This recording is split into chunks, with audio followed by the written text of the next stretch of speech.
Ako, isa sa marami, o baka lahat, ay naniniwala na ang utang na loob ay walang katapusang bayaran. Naniniwala po ko ron. At salamat sa Diyos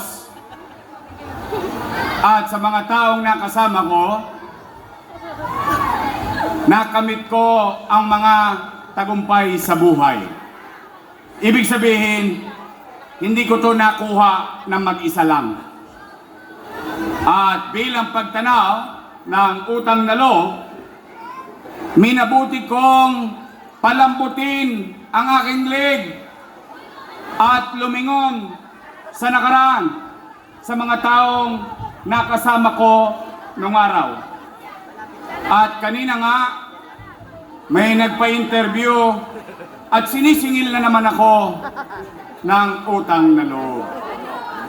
Ngayon naman, kayo na po ang humusga. Malaki po ang utang na loob ko kay Danny Lacuna. Hindi ko yan tinalikdan, hindi ko yan tinalikuran. Sa maliit kong kaparaanan, nilingon ko ng buong buo at tinanaw ko ng taos sa puso ang mga bagay na ginawa sa akin ni Danny Lacuna. At para sa inyong kaalaman, bilang ganti ng utang na loob kay Danny Lacuna, isinaayos ko naman ang kanyang mga anak. Kayo po ang humusga. Una, Philip Lacuna. Nakaupo? Tumakbong Liga ng Barangay. Ayaw iboto ng kapwa niya chairman. Maraming chairman po rito, inabot pa yun. Nakiusap ako sa mga chairman. Sige na, pagbigyan na natin. Hindi, suplado eh. Hindi na, alam mo yung mga konting kuskus balungos, wag na natin intindihin. Tanawin na lang natin si Boss Danny. Nanalo! Makaisa, makadalawa, makatatlo, natapos ang termino bilang presidente ng Liga ng Barangay. Matapos, pinatakbo nating konsihal. Nanalo. Sumunod, Lay Lacuna. Ayaw din iboto ng mga barangay chairman. Bakit? Suplada. Yun ang sabi nila. Hindi naman ako ang butante nila eh. Yun naman, kinukwento ko lang. Nakiusap akong muli sa mga barangay chairman. Sinosog ako ang sarili ko. Binubunot ko ang mga alas ko sa mga chairman. Manalo lang sila. Mapasaya ko lang si Boss Danny. Nanalo. Makaisa. Makadalawa. Makatatlo. Yung huli, may sakit pa ako. Ito, nandito yung mga chairman sa East Ocean. Nilalagnat ako.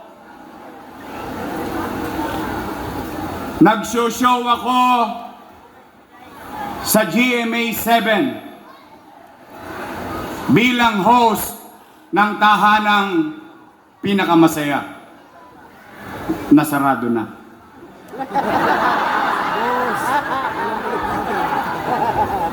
Tinawagan ako ni Lay Lacuna. Boss, pwede ba may patawag sa mga chairman? Kahit yung mga chairman nasa kabila, alam nila to. Sabi ko, ayaw ko na ng politika. Retired na ako. Boss, pakisuyo lang, endorso mo lang ako. Nagpunta ako. Harap kayo. Masama ang pakiramdam ko. Tosgas pa ako. Awa ng Diyos. Overwhelmingly nanalo. Ilang Lacuna na? Dennis Lacuna. Nakaupo? Kahit na inireklamo sa akin yung zoning.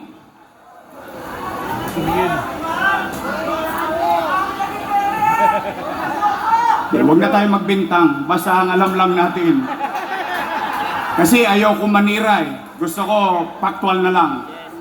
Pagpapasensya nyo na ako, ayaw ko talagang naninira. Oh. Pero gusto ko kwentahin lang natin yung utang na loob. Kasi wala talagang kabayaran eh. Nakaupo, department head. Ilan na? Asawa ni Ate Hani. Ate naman talaga tawag ko sa kanya. Ginagalang ko naman sila eh. Nakaupo? Ayun, ang inireklamo sa akin ng mga nanay at tatay ninyo, yung online schedule sa health center. Yan ang may pakanayan.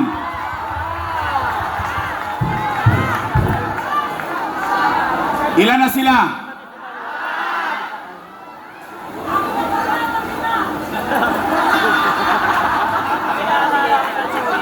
Apat.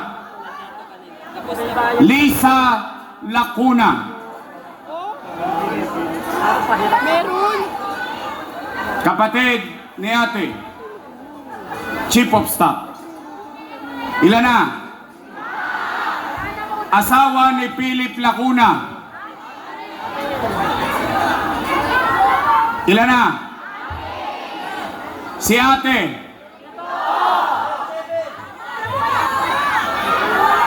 O ngayon, ako ang mag-aalis ng dalawa. Bakit? Hindi naman ako nag-appoint nun eh. Hindi naman ako nakatulong dun eh. In-appoint niya yon. Ilan ang sila? Plus? Mga nanay ko, mga tatay ko, mga lolo't lola ko, mga batang Maynila. Ako na po ang nakikiusap. Patuloy akong tatanaw ng utang na loob. Hindi po ako titigil. Bakit ko kailangan baguhin ang sarili ko? Dahil lang naman sa paninira ng ibang tao. Narating ko nga itong kinalalagyan ko. Salamat sa Diyos. O kaya lamang may pakiusap ako. Baka naman kung po pwede, sa ibang bagay na lang ako tumanaw ng utang na loob. Bakit? May utang na loob din naman ako sa taong bayan eh.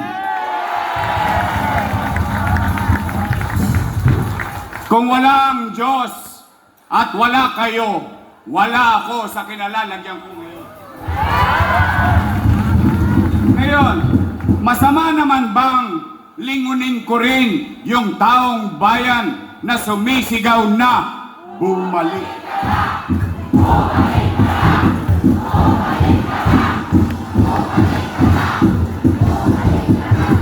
Taong bayan ang nagsasabing bumalik ka na. Anong gusto nilang gawin ko? Magtengang kawali? Kung sila ay nagbuti sa kanilang tungkulin sa taong bayan, wala dapat silang ipangamba.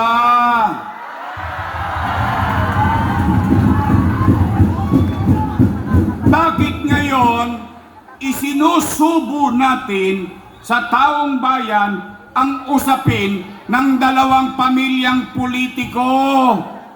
nasaan ba doon sa usapan ang taong bayan? Kung nagbuti-buti sila, itinuloy na lang nila kung ano yung sinimulan ko, hindi maghahanap ang taong bayan.